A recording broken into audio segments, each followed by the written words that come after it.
These days, America's religious right are in the spotlight as they support Donald Trump's bid to get a second term in the White House.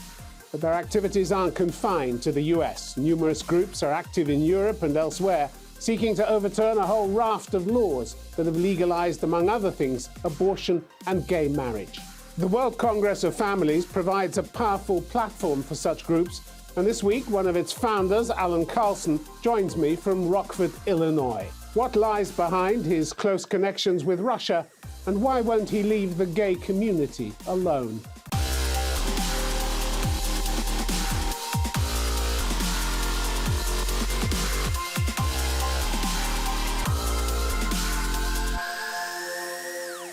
Allan Carlson, welcome to Conflict Zone.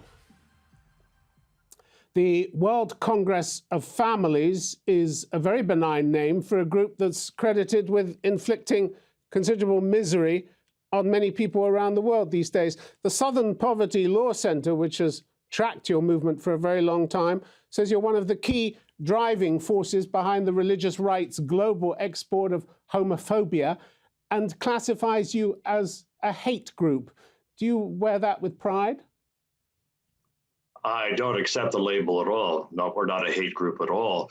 The Southern Poverty Law Center has its own agenda, its own fundraising goals, and it distorts the truth of events. I see us as a pro-family group, yes, as a pro-life group. We affirm and defend the natural family, the family based and focused on the procreation and rearing of children. And we see that as protecting that family style, that family form, is vital to the future of the human race. So why is it then that your conferences have frequently featured plenty of hate speech, haven't they? Let me quote some of them to you. Tell the LGBT tolerance tyrants, this lavender mafia, these homo fascists, these rainbow radicals, that they're not welcome to promote their anti-religious and anti-civilizational propaganda. This was from one of your speakers in Tbilisi in May 2016. That certainly fits the hate speech bill, doesn't it? I don't think so. I think it talks about a conflict over profoundly different views of human life and human nature. And it also reflects the reality that the LGBT movement in some places and in some ways and in some times has become very, actually hate-based, has focused very much on attacking its opponents and dehumanizing them. So they're the hate group now, are they? Pardon me? They're the hate group now, are they? Well, certainly they bear some of the characteristics of being a hate group. Yes, they do not listen to arguments. They do not respond to rational arguments. They seek to silence people, and they seek to silence particularly those who are motivated by religious faith. So yes, there's something close to a hate group at least, although I'm not putting out propaganda pieces saying that. Well, you have had frequent speaker at your conferences, Scott Lively, the man who proclaims that gay people were responsible for the Holocaust and the Rwandan genocide. He was sued in US District Court for his role in promoting an anti-gay law in Uganda, and the judge ruled the case couldn't be tried in the US, but his comments were highly constructive. Scott Lively, he said, had aided a vicious and frightening campaign of repression at LGBTI people in Uganda. This crackpot bigotry, he added, could be brushed aside as pathetic, except for the terrible harm it can cause. Question before the court is not whether the defendant's actions in aiding and abetting efforts to demonize, intimidate, and injure LGBT people in Uganda constitute violations of international law. They do. That really sums up what you and your friends are about, doesn't it? Crackpot bigotry, the words of a US district judge. Well, Scott Lively has not been that close of a friend to this movement. It is true that through something of an error, one of my colleagues invited him to a planning meeting, and he was there. Certainly, it was true. I'm not. I think Scott goes too far and has gone too far. So I don't think you're dealing with a representative person of our movement or organization. I think Scott's work pushes the edge too far, and I don't affirm it. Well, you haven't repudiated him in the past, have you? Well, actually, I have. I have put out saying exactly what I said in a number of interviews, that his claims to have influenced policy in places like Uganda and Russia, I said, I just don't think are true. This is just one example, as I said, of the rhetoric used by your staff designed to inspire fear and hatred of homosexuals, isn't it?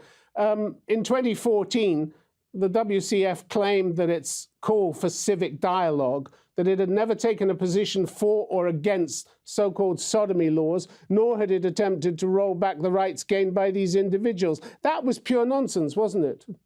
The Human Dignity Trust claims that through your support for anti-gay legislation, you helped turn gays in many countries into outlaws outside the protection of the law. Was that your aim? I don't know of any case where we had any direct role, or even perhaps any direct role, at least, in such changes. It is true, we have never taken a formal view on, I guess I'll call it, anti-sodomy laws.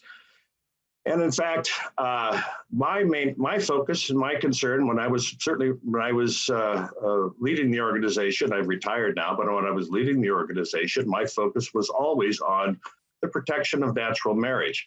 And the understanding is that by and large, leaving people alone in their bedrooms was perfectly legitimate. What became an issue is when they wanted to make public policy. Building around alternative family forms, as some call it. I would call it as build around rejection of the natural family model. And the reason the state should support that and that model alone is because that's where children come from. That's where children are born. It's where stable relationships between mothers and fathers are really important, vitally important to the future of their nations and to the future of the children.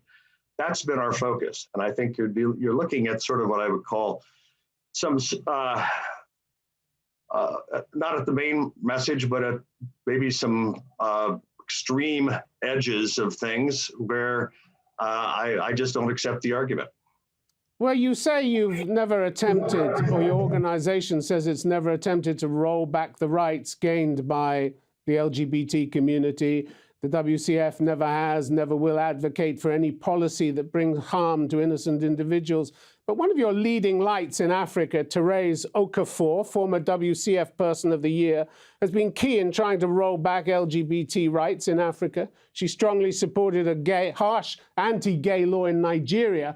And this is a law that not only mandated long jail sentences for gay sex, but banned gay people from meeting in groups. That's policing the bedroom, isn't it? And that's what she stood for. Up to 10 years in jail because you love someone of the same sex? You feel good about that?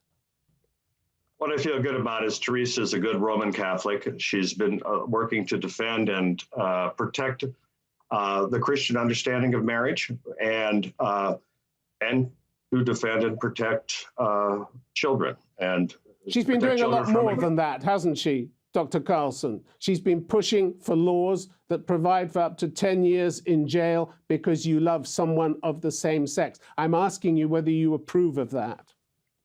Do I approve of anti-sodomy laws in the United States? No. I'll let Nigeria deal with its own issues. I think you may be exaggerating her views on some of those things, but let's assume that they're correct. Again, I'm certainly, Nigeria's at a different circumstance, at a different situation, a different point in its history than we are today. So I will say that Teresa has been a friend of the movement, and I'll just leave it at that. And you think it would be fair for somebody to spend 10 years in jail because they love someone of the same sex? I think it would be fair that society and law reinforces, protects, and defends the natural family, and that it reinforces, it protects, and defends children and protects them from sexual behaviors which are not healthy for the children. You're not answering the question, Dr. Carlson. You like to play semantic games. Up to 10 years in jail because you love someone of the same sex. Whose business is that? It's not your business. It's not anybody's business who people love, is it? As an American sitting right here, you're right. It's not my business. But you've spent many, many years trying to get people to police sexuality, personal sexuality. To protect children, yes.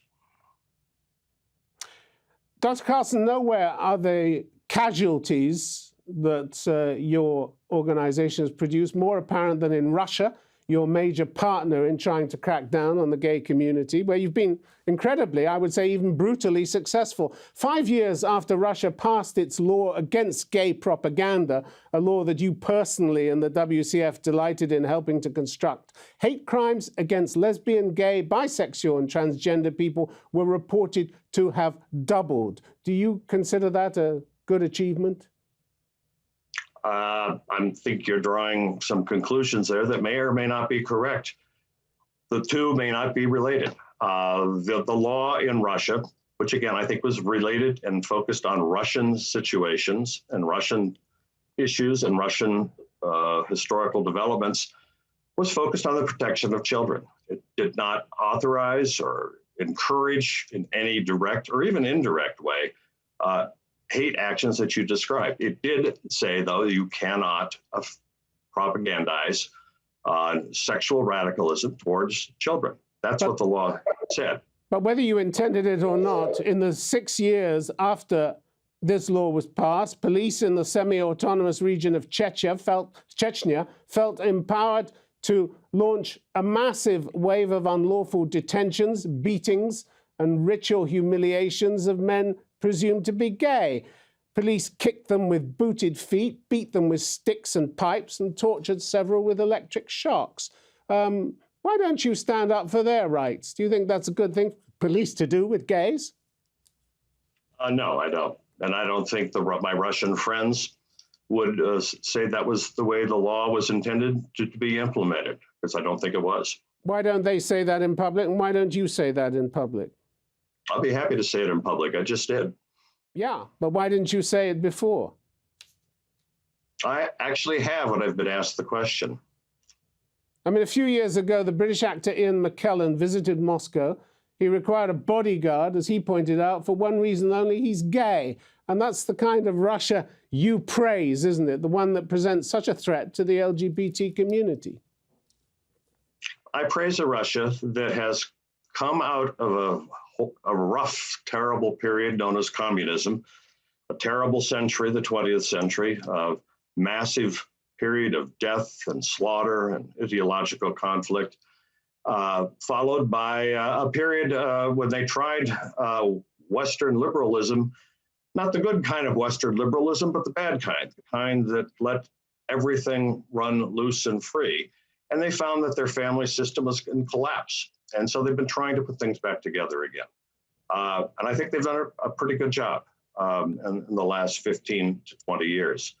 Not perfect, certainly I've not written the laws that they have, but most of them look like a big improvement for Russia. They have done a better job in terms of protecting family, and protecting children from immersion in a kind of sexuality that's not healthy for the children. And so the fact, I've done a pretty good job. And the fact that the Kremlin uses laws to silence LGBT activists, suppress peaceful protests, and censor online expression is not your concern. Well, you say those things. I'm not sure what specifics you're talking about. It is my concern that they try to do this as reasonable and honorable way as they can. Sometimes that doesn't happen. I grant that, but I can't sit here and condemn or criticize specifics, which I have not had a chance to look at or study. Well, here's a specific. In 2014, just after Russia had seized Crimea in an operation almost universally condemned, your managing director at the time, Larry Jacobs, declared, "I think Russia is the hope for the world right now." To be clear about the context, Russia had just barged through an international border in an act of staggering state aggression, and the WCF was simultaneously telling the world what a great country Russia was. You happy that you've become a fully fledged PR agency for the Kremlin?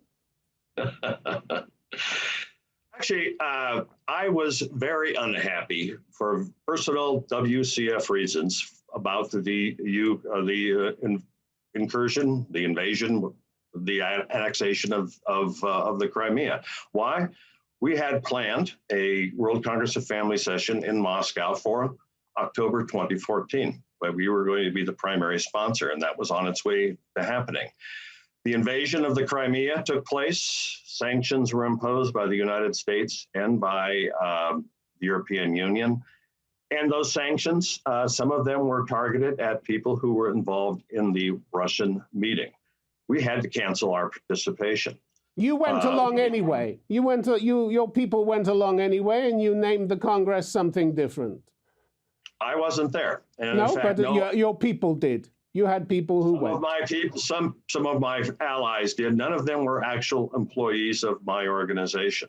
Some were contractors who worked with us in some cases. Don Fitter would be an example of that. But Don was always a contractor, not an employee. None of our employees went.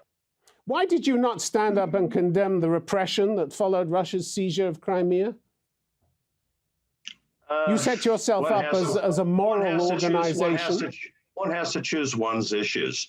I'm a historian. I'm a historian of modern Europe, and I understand the complicated history behind the relationship between Crimea, Ukraine, Russia, Belarus, and the old Soviet Empire. No, I wish they had not done so. And in fact, when I was asked, I did. But my issues, I've tried to stay focused on the family issues. Like I say, my own potential to take part in that Moscow Congress, which I did want to do very much, was spoiled by the invasion of the Crimea. And so I regretted it for very personal reasons. You don't seem to regret what your own government has been talking about, which is that the Russian authorities in occupied Crimea were continuing and are continuing to persecute and intimidate minority religious congregations. You, of course, said nothing about that either. You seem to manage a kind of tunnel vision, Dr. Carlson, in which you don't look at the bigger picture. You're simply interested in your own rights, and you don't care whether people repress others or create unfair conditions for them. You simply focused on your own issue. You preach a kind of morality to the rest of the world, but what's moral about the Russians persecuting and intimidating minority religious congregations and you staying silent about that? What's moral about that? Well, first of all, I think I would agree with you. I do have a kind of a tunnel vision in terms of the public advocacy of the work I've done. I don't reject that because once one starts wandering into other questions, related questions, then there are others and others and others. Pretty soon you lose your focus and no one's going to pay attention to you. So yes, I do have a kind of a tunnel vision on that. Odd that you can turn a blind eye to repression on a grand scale just to advance your own rather narrow definition of what you think a family should be. You have no red lines, nobody's too shady, too immoral, too crooked for you. As long as they're on your side when it comes to the family, you're happy to deal with them. Is that right? No, I wouldn't say that. Certainly there are lines. There's some people I don't deal with. You mentioned Scott Lively. I made it very clear I didn't want to have Scott Lively involved in our work going forward. So no, there are lines. And with that said, in politics, your alliances are sometimes with people whose motives are not pure. That's politics. When you collect a vote from someone for a public policy you like, you can't sit there and deeply analyze what lays behind that. Well, if you cared about humanity, you would analyze that. If you cared about religious freedom, you would care about what the Russians have been doing to persecute religious minorities in Crimea. But you've never spoken publicly about that. Well, I'm not sure if that's true, but let's go with what you just said. What we have been doing, and I think one of the things our involvement in Russia has done, has been to change the trajectory of the Russian Orthodox Church, which prior to about 20 years ago was very inward-looking, just focused on its own agenda, its own theology, its own relationships. I think we have helped to bring the Russian Orthodox Church into a new kind of ecumenism, an ecumenism of involving working together for the first time with Roman Catholics, with Protestants, with even Mormons, the Latter-day Saint Church, on a pro-family, pro-life agenda. And I think it's been a dramatic change in the outlook of the Orthodox Church. Now, they still jealously protect their own privileges and interests in Russia. I understand that. But I think that's loosening up, and I hope maybe we've had some effect and help in doing that. But then again, you're not interested in any of that, are you? Oh, I'm interested in all of it, but I also understand the limits of my own involvement in these things. How much money have the Russians given your group? Not a single dime. No, not in terms of sponsorship, not in terms of funding your some of your congresses. Never received any money that way. The Congress in Moscow was funded completely by Russian sources. But in terms of money passing through our books here, we have not received anything. Now, at one point, I would have happily accepted some. In fact, we did seek it, I would grant that. But really, since 2014, 2015, there's not even an effort to seek funding from the Russians. So the answer is, in terms of money coming into this organization from Russia, we've never accepted any money and have never been given any money, is another way to put it, too. Let's talk, Dr. Carlson, about Donald Trump. He'll get your vote in November, will he? Probably. A serial liar who paid off a porn actress to keep her quiet becomes the standard bearer for the Christian right in America. I don't get it. Is this the best you can do? Sadly, that may be the best we can do right now, given the way the American political system works. Donald Trump is a flawed human being, like all of us, but his flaws are a little more flagrant sometimes. With that said, he has done a superb job, somewhat amazingly, to promote the pro-life agenda, the anti-abortion agenda, far more consistently than any other president before. And for that, you're prepared to look away. I mean, this is a man so crooked where he's handpicked senior assistants that 6 of them have faced criminal charges. A president who's uttered more than 20,000 false or misleading statements since he entered the White House, according to the Washington Post. A bipartisan Senate report last week on his campaign connections with Russia actually described the president and associates of his campaign as often incapable of candor. And both Republicans and Democrats signed off on that. What more does Trump have to do to lose the support of groups like yours? Well, if he stopped implementing policies, regulations, proposing laws, involvement in foreign policy, such as at the United Nations, if he stopped supporting family and life, he would lose our support. Our American system is a very flawed one. I in some ways wish we had the European multi-party system. I think it would be a lot easier. Right now, Donald Trump is the only game in town, and he's again a flawed character.